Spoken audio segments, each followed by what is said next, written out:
여호와께 감사하라. 그는 선하시며 그 인자하심이 영원하미로다. 아멘. 찬송가 43장 하나님께 찬양드립니다.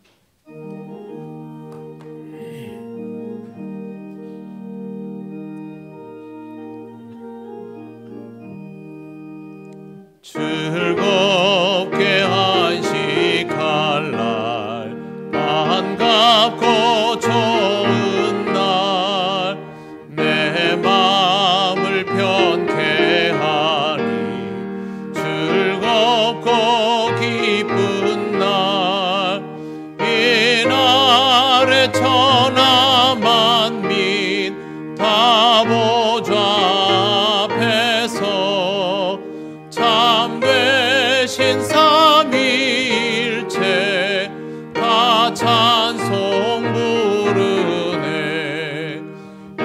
이날의 하늘에서 새 양식 내리네. 성회로 모이라고 종소리 울리네. 복음의 밝은 빛은 온 세상 비치며 또 영생물이 흘러 시원케 하시네. 이 주일 지킴으로 새 은혜 입어서 영원히 쉬는 곳에 다 올라갑시다. 성부께 찬미하고 성자와 또 성령 참되신 삼위일체 다 찬송 부르세. 아멘.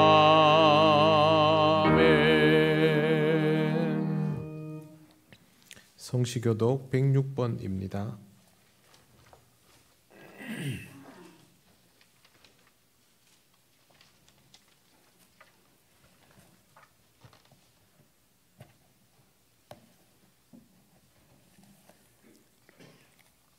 할렐루야. 우리 하나님을 찬양하는 일이 선함이요 찬송하는 일이 아름답고 마땅하도다.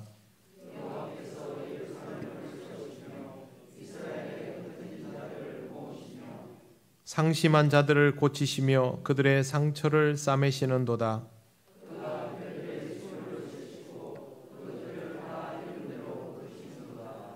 우리 주는 위대하시며 능력이 많으시며 그의 지혜가 무궁하시도다.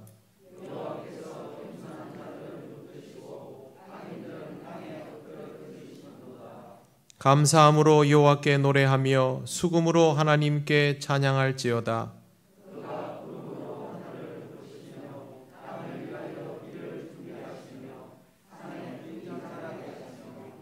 들짐승과 우는 까마귀 새끼에게 먹을 것을 주시는도다.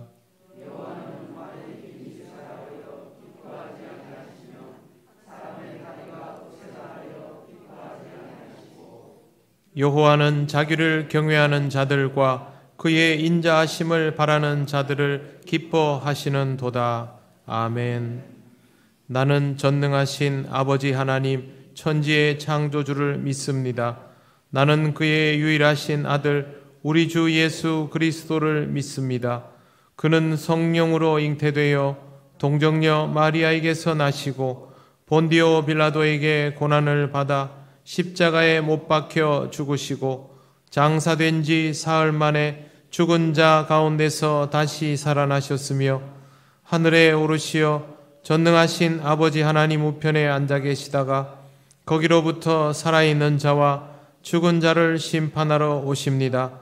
나는 성령을 믿으며 거룩한 공교회와 성도의 교제와 죄를 용서받는 것과 몸의 부활과 영생을 믿습니다. 아멘. 찬송가 589장 하나님께 찬양드립니다.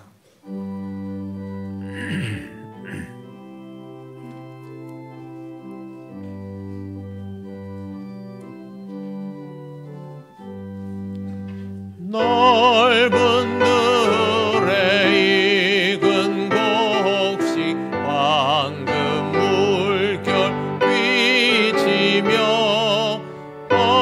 어디든지 태양 빛에 향기 진동하도다. 무르익은 저 곡식은 낯을 기다리는데 때가 지나가기 전에 어서 추수합시다. 추수할 것 많은 때에 일꾼 매우 적으니 열심히 있는 일꾼들을 주여 보내주소서. 무르익은 저 곡식은 낯을 기다리는데 때가 지나가기 전에 어서 추수합시다.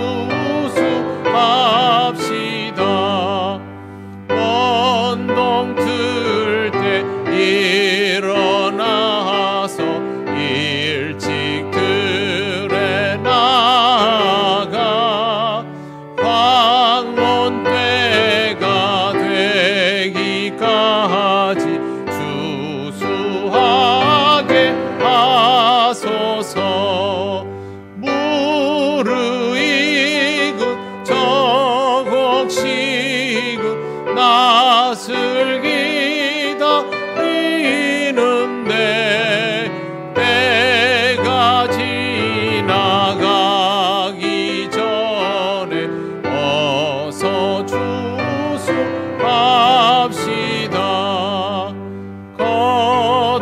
거둬들인 모든 알고 전국 창고 들인 후 주가 베풀 잔치 자리 우리 참여하겠네. 무르익은 저 곡식은 낯을 기다리는데 때가 지나가기 전에 어서 추수합시다.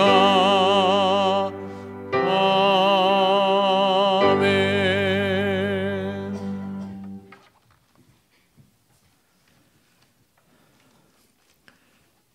영광과 존귀를 받으시기에 늘 합당하신 여호와 하나님 아버지, 영원히 죽을 수밖에 없는 저희들을 하나님의 자녀로 삼아주셔서 오늘날까지 하나님 은혜 가운데서 살아갈 수 있도록 인도하시고 지켜주심에 감사합니다. 오늘은 거룩하고 복된 날, 주님의 날을 저희들에게 허락하여 주셔서 하나님을 믿는 주의 모든 자녀들이 세상의 모든 것 다 내려놓게 하시고 오늘도 이 거룩하고 복된 날 주님의 전에 나와서 이 시간 말씀으로 찬양으로 기도로 하나님 앞에 예배할 수 있도록 인도하여 주심에 감사합니다. 드려지는 귀한 이 예배가 오직 하나님께만 영광이 되는 귀한 예배가 되게 하여 주옵소서. 사랑의 하나님 아버지, 오늘은 추수감사주의를 하나님 앞에 올려드립니다. 아버지, 올 한 해 이른 봄에 농부가 씨앗을 뿌리고 하나님께서 이른 비와 늦은 비를 허락하여 주셔서 또 여름에는 강력한 태양으로 푸르름을 다하여 주시고 가을에는 가을녘에 아버지 하나님 오곡백화가 무르익게 하여 주시사 농부들이 가을 거지를 다 마치고 이제는 알곡은 창고에 들여오고 쭉정이는 불에 태움을 아버지 하나님 저희들은 잘 알고 있습니다. 저희들의 일련의 삶을 뒤돌아볼 때에 하나님 저희들의 믿음의 열매들도 하나님의 나라 창고에 드리움을 받게 하여 주시옵소서.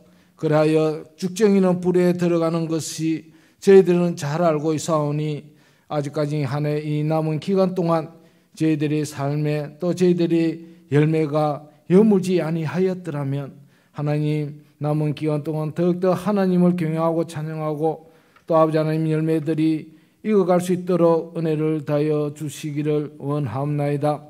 아버지 하나님 올 한 해를 뒤돌아볼 때에 너무나도 감사합니다.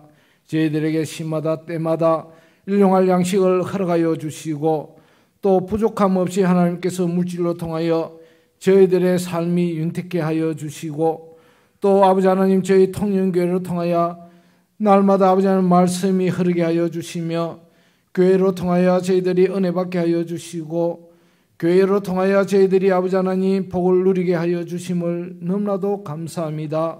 이러한 모든 감사가 저희들의 입술로 감사할 수 있는 오늘 저희들 되게 하옵소서. 사랑의 하나님 아버지, 올 한 해도 이젠 한 달 열흘 정도 남은 가운데 있습니다. 저희들이 믿음으로 잘 아버지 하나님 마무리할 수 있도록 은혜를 다하여 주옵소서. 연말이 되면 저희들이 아버지 하나님 각 기관마다 또 아버지 하나님 각 부서마다 또 교회에서 내년도에 또 새로 일할 일꾼들을 아버지 하나님 이렇게 저희들이 정하고 또 아버지 하나님 임명하게 되게 사온데 우리 성도들이 기도로 준비하여 임명하고 아버지 하나님이여 임명할 때마다 하나님 아멘으로 받아들이는 귀한 순종의 아버지 하나님이여 우리 성도들이 되게 하여 주옵소서. 그리하여 또 새해에는 새로운 계획과 새로운 여러 가지 아버지 하나님 일들을 가지고 주의 일을 감당할 때에 하나님께서 부족한 일꾼들을 세워주시고 부족한 아버지 하나님이여 성도들을 붙여주셔서 주의 일을 감당할 때에 하나님의 영광을 드러내는 우리 통영교회가 되게 하여 주옵소서. 이 시간 간절히 간구합니다. 우리 청년들을 위하여 기도하고자 합니다. 아버지 하나님, 지역상으로는 이 지역이 아버지 하나님 고등학교 졸업하고 나면 아버지 하나님이여 이렇게 타지로 학교로 또 아버지 하나님 취업을 하여 나가는 가운데 있사온데 우리 아버지 하나님 청년들이 가정에와 교회에 있을 땐 정말 믿음 생활 잘 하다가도 세상 가운데 나가서는 혹시라도 아버지 하나님 세상에 빠지지 않게 하여 주시고 우리 자녀들 믿음 가운데서 잘 지내게 하여 주시고 또 하나님의 아버지 하나님의 영광을 위하여 살아가는 우리 청년들 되게 하여 주셔서 다음 세대의 이 나라와 이 지역과 교회들을 위하여 쓰임받는 귀한 청년들이 다 되게 하여 주옵소서. 오늘도 말씀을 듣기를 원합니다. 말씀을 아버지 하나님 준비하여 단위에 세워주신 우리 담임 목사님 영육간에 강건함으로 붙들어 주시고 하나님의 말씀을 대연하여 선포하실 때에 이 자리에 모인 모든 성도들과 또 아버지 하나님이여 유튜브로 보는 우리 성도들 또 해외에서 아버지 하나님이여 저희 말씀을 듣는 모든 믿음의 자들에게 하나님의 은혜와 복의 복을 다하여 주옵소서. 예배 시종을 주님께 맡아가며 영원히 죽을 수밖에 없는 저희들을 구원하여 주신 우리 구주 예수님의 이름으로 기도합니다.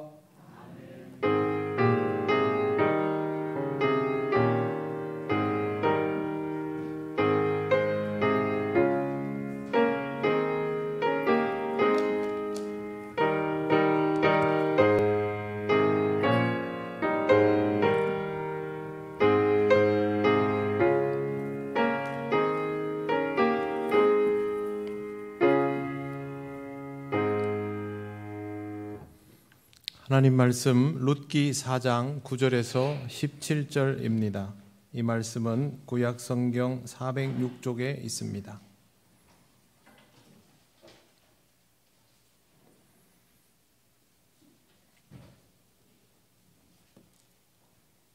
룻기 4장 9절에서 17절 말씀을 봉독합니다.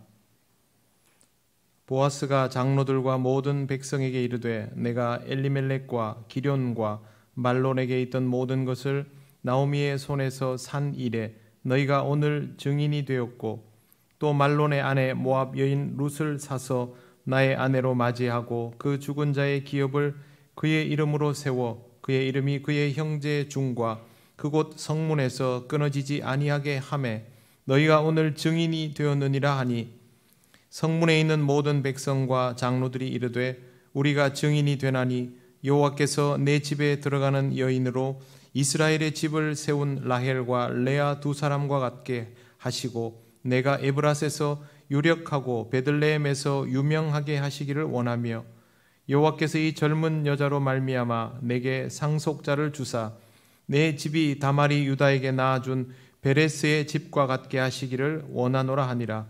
이에 보아스가 룻을 맞이하여 아내로 삼고 그에게 들어갔더니 여호와께서 그에게 임신하게 하심으로 그가 아들을 낳은지라. 여인들이 나오미에게 이르되 찬송할지로다.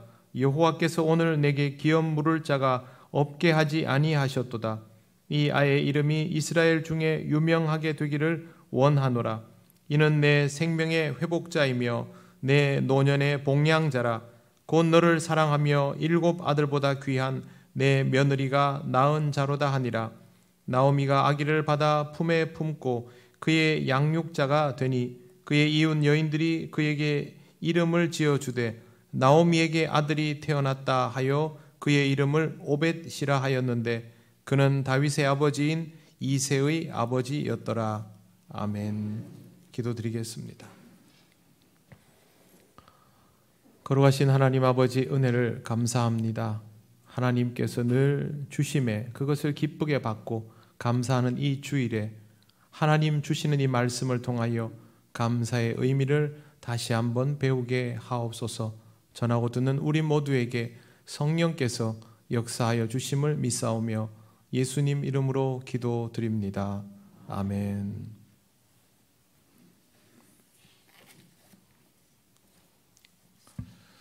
드라마를 제일 재미있게 보는 사람은 어떤 사람일까요? 드라마를 만든 작가와 연출자의 의도를 다 알아차리며 보는 사람일 것입니다. 이런 사람은 제작자의 의도를 하나하나 찾아가면서 다른 사람들이 알아보지 못하는 재미까지도 발견하며 누리는 사람입니다. 이런 사람들은 드라마를 그냥 눈으로만 보는 것이 아니라 그 세계 속에 들어가서 하나하나 느끼는 재미를 아는 사람들입니다. 이 사람들은 주로 같은 드라마를 몇 번 반복해 보는 성향도 있습니다. 반대로 드라마를 제일 재미없게 보는 사람은 어떤 사람일까요?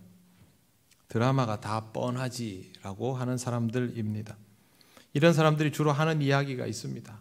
어차피 저 사람 이름 제일 먼저 나오네. 저 사람 주인공이잖아. 주인공이 이기겠지. 이 사람 이름, 남자 한 명, 여자 한 명 나오네. 저 둘이 결혼하겠구만. 결론 다 나와 있는 것이죠. 요즘은 이렇게 뻔하지 않은 작품들도 많습니다만 이걸 깊이 들여다보지 않고 그냥 결론이 났네라고 하고 보면 드라마는 재미있을 수가 없습니다. 작가와 연출자의 의도를 전혀 모르니 세세한 재미는 더더욱 알지 못하게 됩니다. 안타깝게도 성경을 이렇게 수박 겉핥기식으로 보는 경우가 많습니다. 룻기에 나오는 룻은 어차피 보아스랑 결혼하지 않는가? 그리고 다윗의 조상이 된다지? 그럼 다 읽었네. 그렇게 되는 것이죠.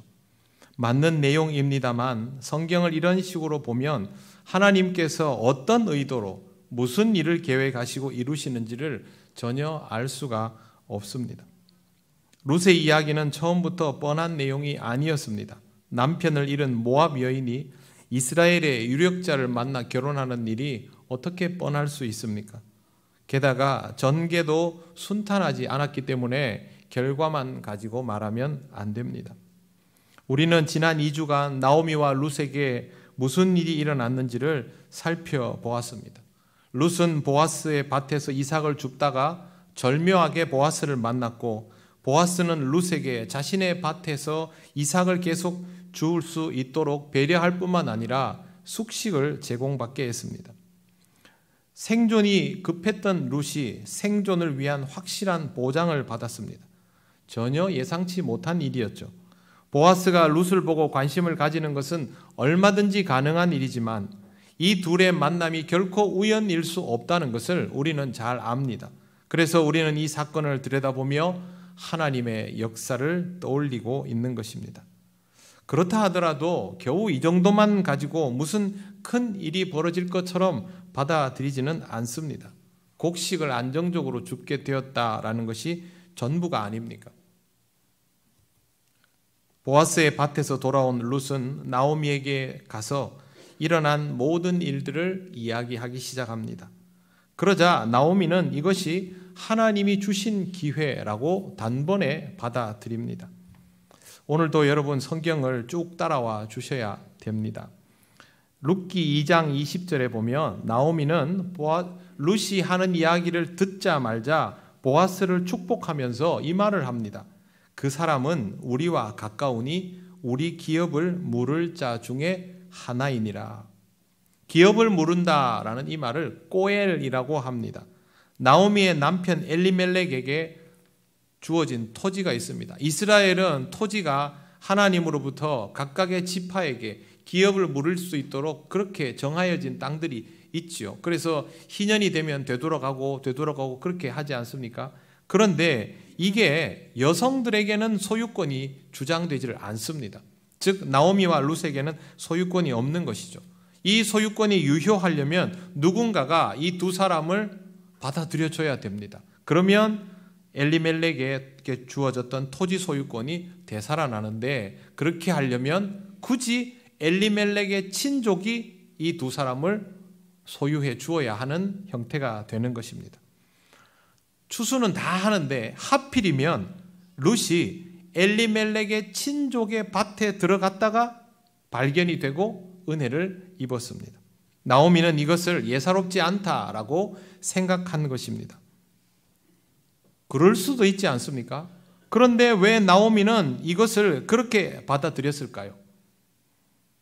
하나님에게 기대감을 가지고 있었기 때문입니다. 나오미는 하나님께서 내가 믿음을 가지고 이렇게 하면 무언가를 해 주실 것이다 라는 믿음을 가지고 있었고, 그렇기 때문에 하나님께서 주시는 작은 단서, 그걸 놓치지 않았던 것입니다. 그래서 믿음은 결국 하나님에 대한 기대감입니다. 여러분도 하나님을 믿기 때문에 하나님을 향하여 기대감을 가지고 살아오셨을 겁니다.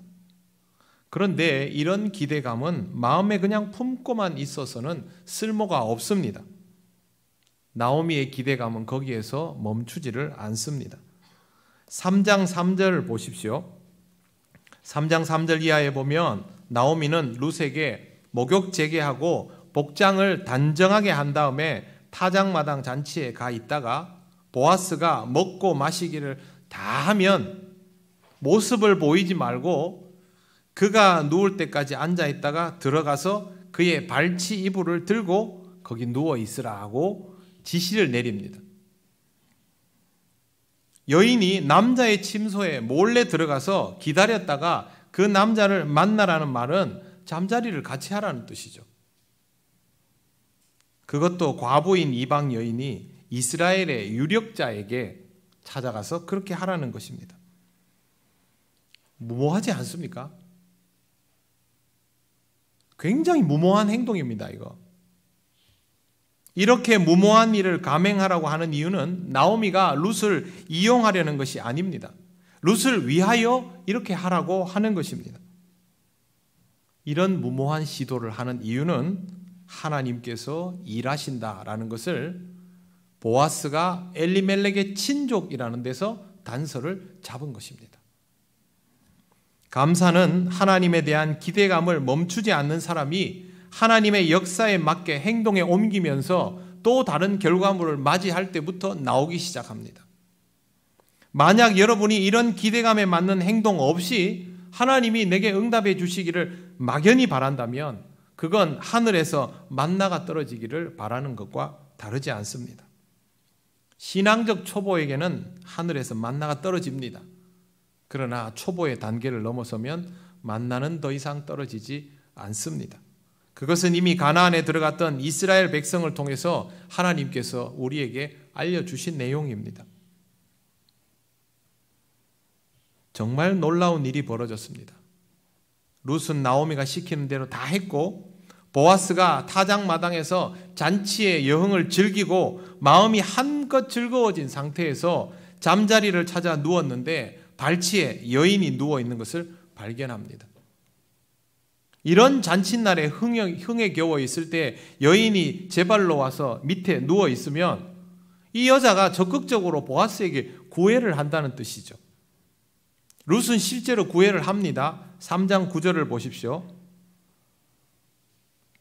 이르되 내가 누구냐 하니 대답하되 나는 당신의 여종 룻이오니 당신이 당신의 옷자락을 펴 당신의 여종을 덮으소서. 이는 당신이 기업 물을 자가 됨이니이다 하니. 남편을 먼저 떠나보낸 이방 여인이 이스라엘의 유력자를 이렇게 찾아와서 노골적으로 자신을 내어 바치며 죽은 남편의 기업을 물려달라고 하면, 음흉한 성정의 사람이라면 근데 그렇게 해주겠다라고 말해버리면 그만입니다. 더구나 지금 여흥에 한껏 취해 있다가 온 거 아닙니까? 여인에게는 너무도 위험한 시도일 수밖에 없습니다. 이 시대는 남자들이 얼마든지 이런 과부들을 범하고 모른 채 해버릴 수 있습니다. 허락 없이 찾아왔다고 하면서 이방 여인이니까 그렇지, 그리고 그 다음날 아침에 음란한 여인 취급을 하면서 공동체에서 쫓아내버릴 수도 있습니다. 그러면 룻은 힘들게 온 길을 쫓겨나며 굶어 죽어야 됩니다. 룻은 이걸 몰랐을까요? 이게 위험하다는 것을 당연히 알았을 겁니다. 그런데도 룻은 나오미의 말대로 이걸 행동에 옮기고 이 상황에 처해 있는 겁니다. 룻은 어떻게 이렇게 할 수 있었을까요? 그녀는 이스라엘로 오는 순간부터 자신의 모든 것을 하나님께 믿고 맡긴 사람입니다.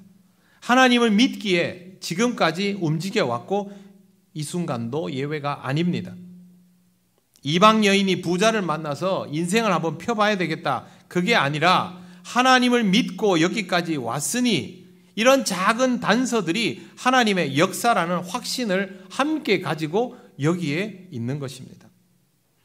그리고 하나님은 그들의 기대를 저버리지 않았습니다. 보아스는 룻에게 손도 대지 않고 오히려 그녀를 축복합니다. 10절을 보십시오. 그가 이르되 내 딸아 여호와께서 내게 복 주시기를 원하노라. 내가 가난하건 부하건 젊은 자를 따르지 아니하였으니 내가 베푼 인애가 처음보다 나중이 더하도다. 처음에도 좋았는데 지금 보니 더 좋다. 그런데 여기 주석서에 이런 설명이 붙어 있습니다. 룻이 젊은 자를 따르지 않았다라는 말은 추수하는 밭에서 이삭을 줍고 있을 때 주변에서 일하는 일꾼들, 젊은 일꾼들 중에 룻에게 청혼을 하거나 데이트 신청을 하는 사람들이 분명히 있었고 그걸 보아스가 보았을 것이다 라고 전제를 합니다. 그런데 그 젊은이들의 청혼을 받아들이지 않고 여기에 온 것이다 라는 겁니다. 사실 룻은 반드시 보아스와 결혼해서 죽은 자의 후손을 낳아야 하는 의무가 있는 사람이 아닙니다. 그냥 재혼해서 나가면 됩니다. 더구나 젊은 여인이 연로한 보아스와 결혼하는 것은 사람들의 오해를 사기에 좋습니다. 보아스에게도 조심스러운 일이 될 수 있습니다. 그런데 보아스는 룻을 함부로 대하지 않습니다. 여러분, 지금 밤중에 와가지고 보아스의 발치에 입을 딱 덮고 누워있는 룻의 행동이 현숙한 여인의 모습입니까? 그거 아니죠. 그럼에도 불구하고 보아스는 룻에게 현숙한 여자인 것을 나의 성읍 백성이 다 안다라고 말해줍니다. 그리고 손도 대지 않고 돌려보냅니다. 나오미가 룻을 보낸 의도는 무엇일까요? 둘이 잠자리를 같이 하라는 거 아닙니까? 룻도 그걸 생각하고 여기 와 있지 않습니까? 그런데 의도한 대로 되지 않았습니다. 시도한 대로 되지 않았습니다. 해를 입은 것은 없지만 그들의 예상과는 달랐습니다. 그런데 보아스가 여기에서 아주 이상한 말을 합니다. 3장 12절 13절을 보십시오. 참으로 나는 기업을 물을 자이나 기업 물을 자로서 나보다 더 가까운 사람이 있으니 이 밤에 여기서 머무르라. 아침에 그가 기업 물을 자의 책임을 내게 이행하려 하면 좋으니 그가 그 기업을 물을 자의 책임을 행할 것이니라. 만일 그가 기업 물을 자의 책임을 내게 이행하기를 기뻐하지 아니하면 여호와께서 살아계심을 두고 맹세하노니 내가 기업 물을 자의 책임을 내게 이행하리라. 아침까지 누워 있을지니라 하는지라. 보아스는 자신이 기업 물을 수 있는 사람인 것을 분명히 알고 있습니다만 1순위가 아니라서 물을 수가 없다라고 말을 합니다. 그리고 만약 1순위가 거절을 하면 그때 자신이 기업 물을 책임을 지겠다라고 여호와의 살아계심을 두고 맹세를 하고 있습니다. 맹세는 했습니다만 이건 변수가 있는 약속 아닙니까? 내가 마음대로 할 수 있는 일이 없지요. 앞에 우선순위가 있는 사람이 어떻게 하느냐에 따라서 달라져 버리는 약속 아닙니까? 장담할 수 없습니다. 왜? 이미 룻에게는 젊은 자들의 구애도 있었지 않습니까? 그럼에도 불구하고 이 소식을 들은 나오미의 반응이 놀랍습니다. 18절 말씀 보십시오. 이에 시어머니가 이르되 내 딸아 이 사건이 어떻게 될지 알기까지 앉아 있으라. 그 사람이 오늘 이 일을 성취하기 전에는 쉬지 아니하리라 하니라. 이걸 더 자세하게 번역하면요. 왜냐하면 그 사람이 오늘날 이 일을 성취하기 전에는 결코 쉬지 않을 것이다. 즉 반드시 이렇게 할 것이니까 기다리라는 것입니다. 변수가 있는데 어떻게 이렇게 확실하게 말할까요? 지난번에도 나오미는 그렇게 했죠. 나오미는 보아스를 믿는 것이 아닙니다. 하나님을 믿기 때문에 이렇게 반응하고 있는 것입니다. 하나님이 시작하신 일이니 하나님이 이루실 것을 알기에 나오미는 잘하면 될 수도 있겠다가 아니라 반드시 그렇게 될 것이다 라고 확신하고 있는 것입니다. 믿음은 이런 것입니다. 이런 믿음은 나오미와 룻의 마음이 흔들리지 않도록 붙들어주고 생존을 위해서 다른 해법을 찾거나 시도를 하지 않고 하나님만 기다릴 수 있도록 해주는 것입니다. 나오미의 확신은 틀리지 않았습니다. 기업 물을 자 1순위는 자신에게 손해가 날 것을 염려해서 기업을 무르지 않겠다 하고 해버립니다.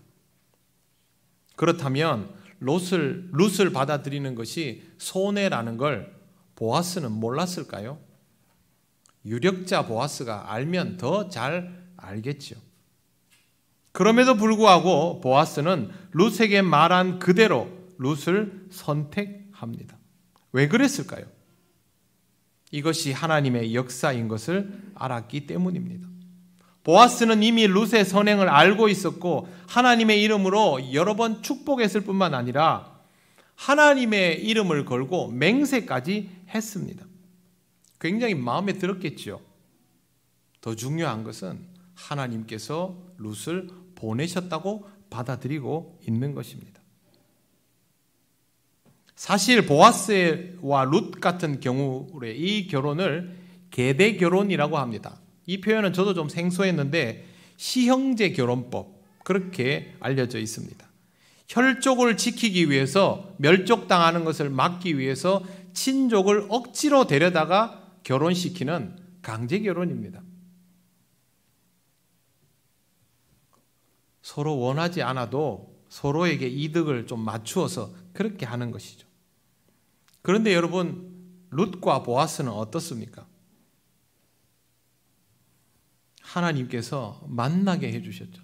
나중에 알고 보니까 밤에 보아스의 잠자리에서의 이 만남은 두 사람을 서로 더 알아가게 하는 기회가 되었습니다. 쉽게 말해서 데이트를 한 거죠. 하나님께서 두 사람을 제대로 만나게 해주시고 서로를 알게 하시고 누구나 납득할 만한 정당한 절차를 거쳐서 부부가 되게 하신 것입니다. 이게 하나님이 일하시는 방법입니다. 하나님은 왜 이렇게 기대하기도 어려운 일들이 되도록 해주실까요? 간단합니다. 이 사람들이 믿음으로 반응하기 때문입니다. 나오미의 믿음이 룻으로 하여금 믿음이 있게 만들었고 함께 행동하게 했습니다. 그리고 그들의 믿음에 반응하시는 하나님의 역사하심이 보아스의 마음을 움직였습니다. 하나님에 대한 기대를 버리지 않았던 사람들이 믿음으로 행동하면 하나님께서 이렇게 일하고 역사하시는 것입니다. 그런데 우리가 뭐 이 공식을 모릅니까? 다 알고 있죠. 당연한 일이죠. 믿음을 가지고 있으면 하나님은 역사하시고, 그러다 보면 우리가 납득할 수 없는 일들이 일어나는 것을 경험하며 놀라운 것들을 기대하게 됩니다. 하나님이 하셔서 납득할 수 없는 일들이 일어날 때 우리는 그것을 기적이라고 부릅니다. 남편과 두 아들을 잃고도 믿음을 잃지 않고 여호와께로 돌아온 것이 기적입니다. 모압 여인이 이스라엘인 남편을 잃고도 하나님에 대한 믿음을 가지고 있는 것이 기적입니다. 굶어 죽지 않기 위해서 찾아간 밭에서 룻과 보아스가 만나는 것도 기적입니다. 이 만남을 하나님의 역사로 받아들이는 나오미와 룻과 보아스의 모습도 기적입니다. 물론 그렇다고 해서 일이 쉽게 되는 거 아닙니다. 이 모든 사람들이 하나님의 때를 기다릴 줄 알아야 하고, 그렇게 기다리는 중에 상황이 완벽하게 무르익어야 합니다. 여러분, 이게 다 하나하나 절묘하게 맞아떨어져야 여기까지 옵니다. 그걸 그냥 시작과 끝만 보면서 룻과 보아스가 결혼했지, 세상에 그보다 쉬운 일이 어디 있습니까? 이 모든 일은 어쩌다 보니 우연히 일어난 것이 아니라 기적의 조합이라는 것을 우리는 주목해야 합니다. 우리 앞에 개울이 있습니다. 건너야 되는데 아무것도 없습니다. 그때 앞에 돌이 하나 올라옵니다. 그럼 여러분 어떻게 하시겠습니까? 발을 내딛겠지요. 거기에 발을 디디는 순간 다시 그 앞에 돌이 올라옵니다. 그럼 어떻게 하시겠습니까? 그 돌을 또 밟고 서겠죠. 그렇게 해서 개울을 건넌다면 이 얼마나 놀라운 일입니까? 지금 룻에게 일어난 일은 바로 이런 일입니다. 그런데 기적은 여기서 멈춰지지 않습니다. 13절 보십시오. 4장 13절 말씀. 이에 보아스가 룻을 맞이하여 아내로 삼고 그에게 들어갔더니 여호와께서 그에게 임신하게 하심으로 그가 아들을 낳은지라. 결혼하면 아들 낳을 수도 있지. 그거는 결혼하고 금방 아들 낳은 사람들 생각입니다. 당연한 일이 아닙니다. 성경에 보십시오. 여호와께서 그에게 임신하게 하셨다. 반대로 하면 뭐가 됩니까? 여호와께서 하지 않으시면 임신할 수 없는 것이죠. 이게 어떻게 당연한 일입니까? 여러분, 하나님이 하시는 일은 하나님이 아니시면 안 될 일입니다. 그렇기 때문에 하나님이 하시는 일은 기적입니다. 당연한 것이 아닙니다. 이렇게 믿음을 가진 사람들에게 기적이 연쇄적으로 일어나고 있는 것입니다. 사람들도 이게 얼마나 놀라운 일인지, 하나님이 무슨 일을 하셨는지를 압니다. 그래서 이렇게 노래합니다. 14절 보십시오. 여인들이 나오미에게 이르되 찬송할지로다. 여호와께서 오늘 내게 기업 물을 자가 없게 하지 아니하셨도다. 이런 인생, 하나님께서 이어서 기적을 베푸시는 인생은 찬송하여야 합니다. 생존이 급급했던 인생이 기업을 무르게 되었기 때문입니다. 뿐만 아니라 이렇게 찬송하는 자에게 하나님은 기적을 더욱 베푸시는 분입니다. 성경에 보면 이런 내용이 있습니다. 이 아이를 나오미가 양육하였고 사람들은 나오미에게서 나왔다고 해서 이름을 오벳이라고 지었다. 하나님이 베푸시는 놀라운 기적을 연속적으로 경험한 믿음의 할머니가 아이를 키우면 어떻게 키울까요? 신앙적으로 키우죠. 그 아이가 바로 다윗의 할아버지입니다. 우리는 소년 다윗의 신앙이 왜 그렇게 좋았을까에 대해서 별로 의구심을 안 가집니다. 다윗은 원래 믿음 좋은 사람이지. 근데 여러분, 이게 말이 안 됩니다. 온 이스라엘이 골리앗이라는 장수 하나에 두려워 벌벌 떨고 꼼짝도 못하고 있는 상황에서 소년이 나가서 하나님의 이름으로, 만군의 여호와의 이름으로 골리앗을 무찔렀습니다. 그러면 나머지 사람들은 하나님을 믿지 않아서 두려워 떨었습니까? 그거 아니죠. 다 하나님을 믿는 사람들임에도 불구하고 골리앗은 안 된다고 생각했는데 어린 소년 다윗은 골리앗에게 맞서 싸울 뿐만 아니라 하나님의 이름으로 승리를 쟁취해내기까지 했습니다. 그의 믿음은 하늘에서 떨어뜨려 준 걸까요? 아닙니다. 세상에 그런 일은 없습니다. 저는 그래서 소년 다윗의 믿음은 나오미가 오벳을 직접 양육한 것과 무관하지 않다고 생각합니다. 실제로 이건 우리에게도 일어나는 일입니다. 그래서 나오미가 오벳을 양육했다라는 것에서부터 주목을 해야 하는 것입니다. 여러분, 자녀를 양육해 보시면 어떻습니까? 그냥 기도하고 신앙적으로 키우면 잘 커줍니까? 세상에 그런 일이 어디 있습니까? 우리는 우리 신앙이 부족하다는 사실을 잘 모르고 삽니다. 그러다가 어디에서 확실하게 느끼냐 하면 자식을 신앙적으로 지도해 보면 거기서 딱 느낍니다. 내가 내 자식을 신앙적으로 키울 수 있는 수준도 안 되는 믿음이구나. 그렇게 느낍니다.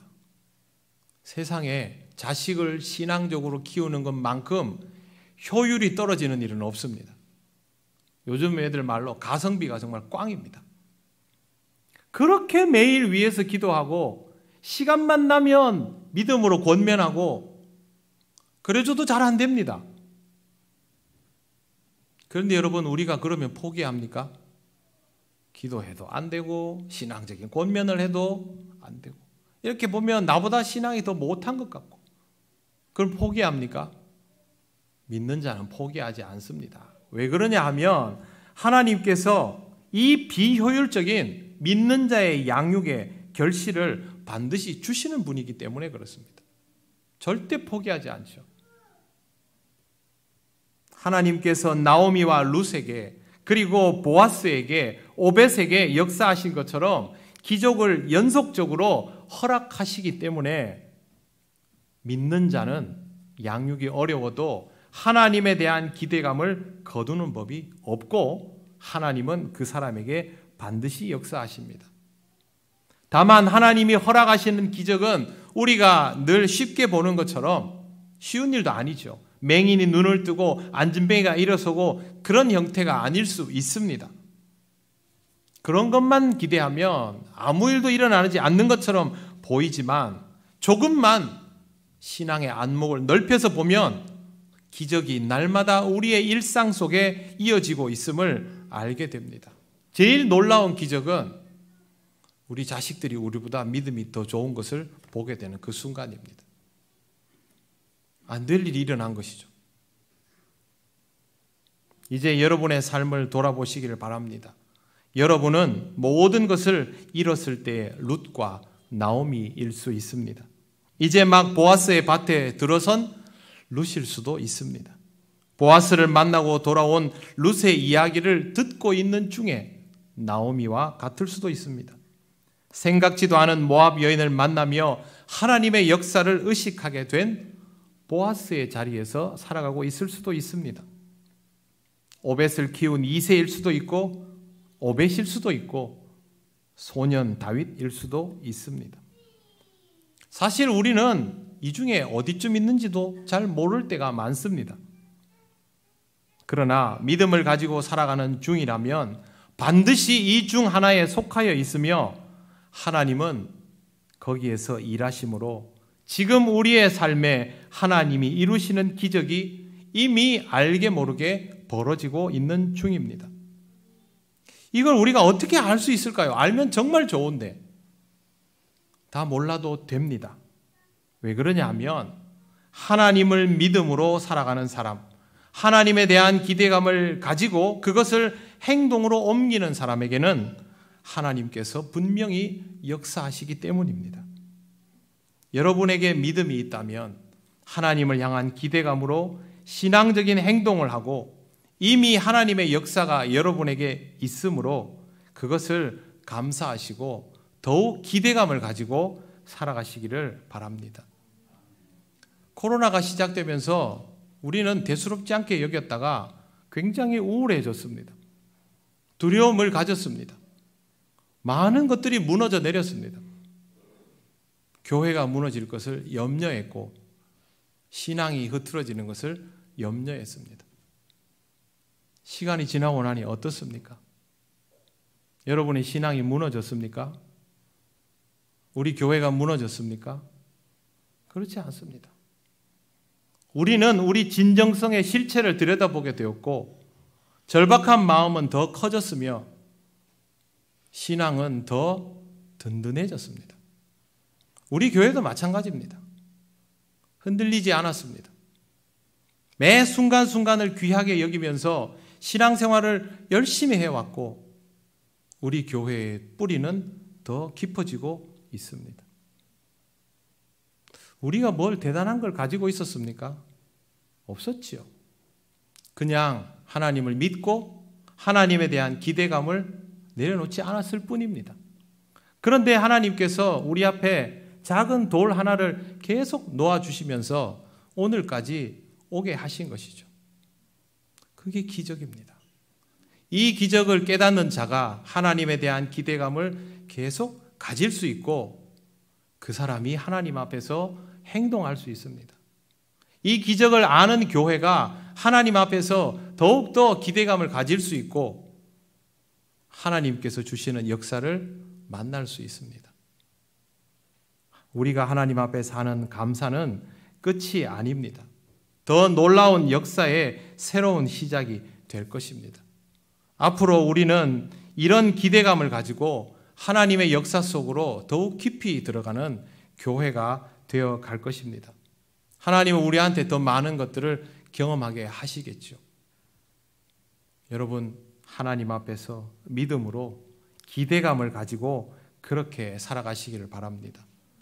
하나님이 역사하실 때 하나님께서 주시는 결실을 통하여 감사하고 찬송할 수 있는 삶이 우리에게는 더욱 자연스러워질 것입니다. 그때마다 잊지 말고 하나님께 영광을 돌리시기를 바랍니다. 저는 우리에게 코로나19가 소중한 기회가 되었다고 확신합니다. 저도 그렇거든요. 여러분들도 그럴 것입니다. 하나님은 우리에게 주시는 모든 상황을 통하여 역사하시고 그 순간들을 기회로 만들어 주십니다. 그때마다 하나님 앞에서 더 아름다운 결실을 맺으시고 하나님께 영광을 돌리시는 여러분 되시기를 바랍니다. 기도드리겠습니다. 하나님 은혜를 감사합니다. 하나님 앞에 내어 보일 것이 하나도 없을까 봐 두려워했지만 하나님께서 우리를 붙들고 오늘까지 인도하여 주셔서 믿음의 사람으로 이 시간 예배를 드릴 수 있음에 감사를 드립니다. 여전히 우리에게는 어려운 일이 많고 두려움도 있지만 하나님에 대한 기대감을 결코 내려놓지 않았기에 하나님께서 우리를 위하여 일하시고 놀라운 일들을 이루어 가실 줄 믿습니다. 우리 믿음이 그 결실을 앞으로도 계속 보게 하시고 하나님께 영광을 돌리며 하나님의 이름을 찬송하는 삶이 되게 하여 주옵소서. 이 순간도 감사드리며 앞으로도 감사와 찬양과 영광을 돌릴 수 있기를 간절히 원하오며 예수님 이름으로 기도드립니다. 아멘. 찬송가 587장 찬양하시며 봉헌하시겠습니다.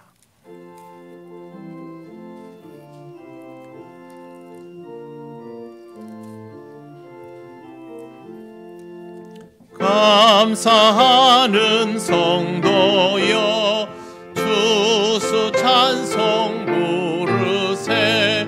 추운 겨울 오기 전 염렵게 거뒀네. 하나님이 우리에게 일용 양식 주시니 주의 전에 모여서 주수 찬송 부르세.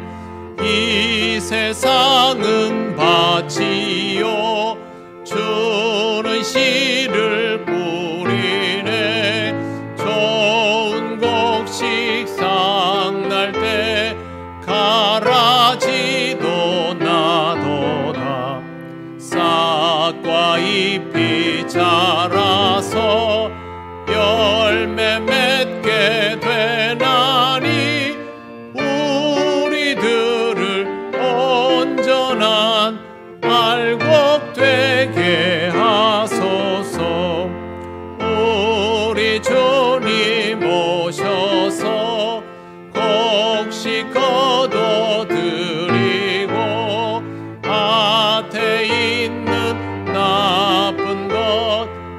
모두 소멸하겠네.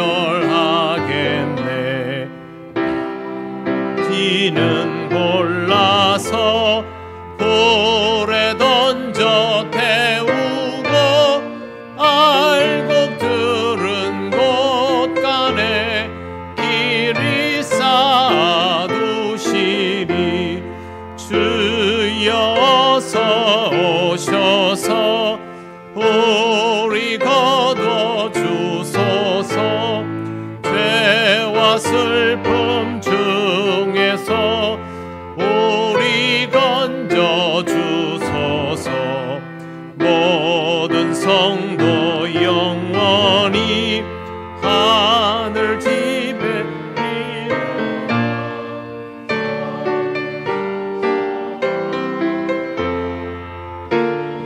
찬송 부르리. 아멘. 하나님 은혜를 감사합니다. 하나님께서 그동안 우리와 함께 하시고 우리에게 날마다 일상의 기적들을 경험하게 하시고 믿음의 열매를 맺게 하심으로 이 시간 감사의 예물을 드립니다. 하나님께 드릴 수 있음에 또한 감사를 드립니다. 하나님, 우리 통영교회 모든 성도들 앞으로의 시간도 늘 함께 하셔서 우리의 믿음의 아름다운 결실이 있도록 인도하여 주시옵소서.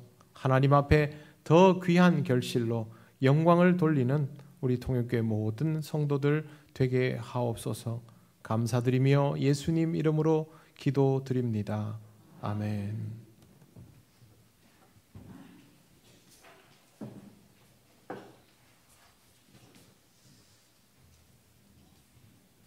교회 소식 알려드리겠습니다.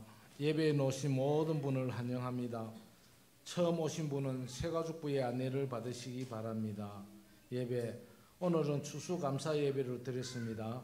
한 해의 결실을 감사로 하나님께 예배하시기 바랍니다. 모임, 교육부 회의, 오늘 2부 예배 후에 본당에서 있겠습니다.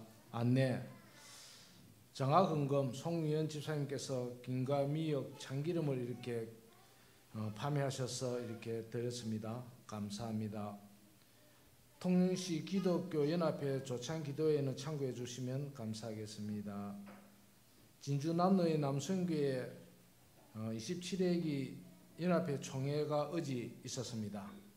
저희 교회 부회장으로 정명석 장로, 해록서기의 최한길 집사, 감사에는 신백수 집사님이 섬기게 되었습니다. 한 해 동안 잘 섬길 수 있도록 우리 성도님들 기도해 주시면 감사하겠습니다. 예, 오늘 돌아가실 때에 저희 교회에서 추수감사절로 통해서 롤 케이크를 이렇게 준비했습니다. 어른들만 돌아가실 때 1인당 하나씩 받아서 가시면 되겠습니다. 이상입니다.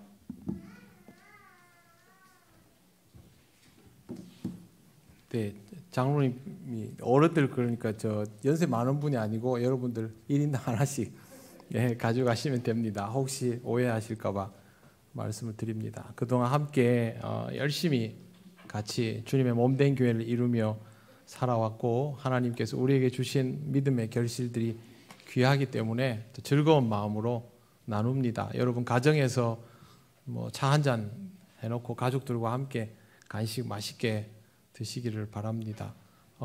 남성교 예전도회는 우리 노회 산하 기관입니다. 그리고 사실상 교회를 이루어온 기둥이라고 해도 과언이 아닙니다. 우리 교회에서 연합회 일을 통해서 견문을 넓히고 또 동역함도 많이 하고 있기 때문에 여러분들도 관심을 가져주시고 세워진 임원들 위해서도 기도하시고 기회가 되면 여기에서 이루어지는 세미나 같은 걸 참여하시면 도움도 많이 됩니다. 그래서 영적인 성장에 더 많은 유익을 얻으시기를 바랍니다.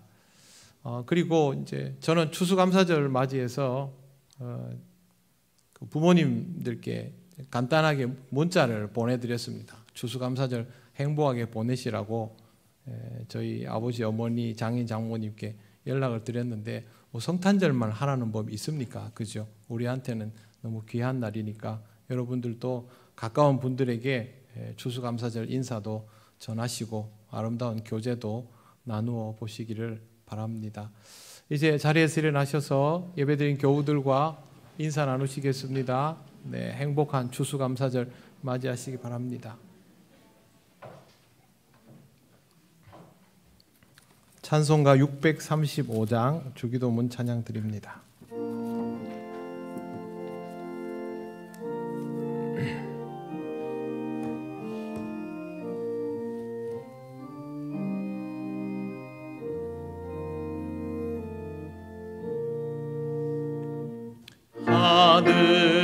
하늘에 계신 아버지 이름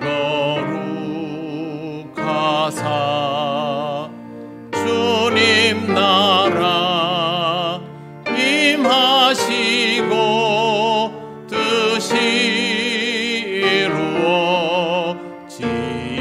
이루어지이다. 일용할 양식 주시고 우리들의 큰 죄 다 용서하시고 또 시험에 들게 마시고 악에서 구원하소서.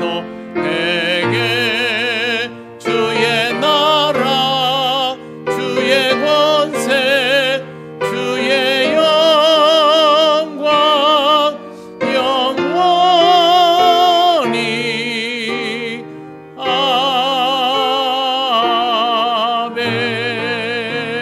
아멘. 우리 주 예수 그리스도의 크신 은혜와 하나님 아버지의 놀라우신 사랑과 성령님의 교통하시고 인도하여 주심이 하나님께서 이루시는 놀라운 역사 앞에 믿음으로 살아가며 더욱 아름답고 풍성한 결실을 맺기를 원하는 이 시간 예배하는 권속들 위해 영원토록 함께 하시기를 간절히 축원하옵나이다. 아멘.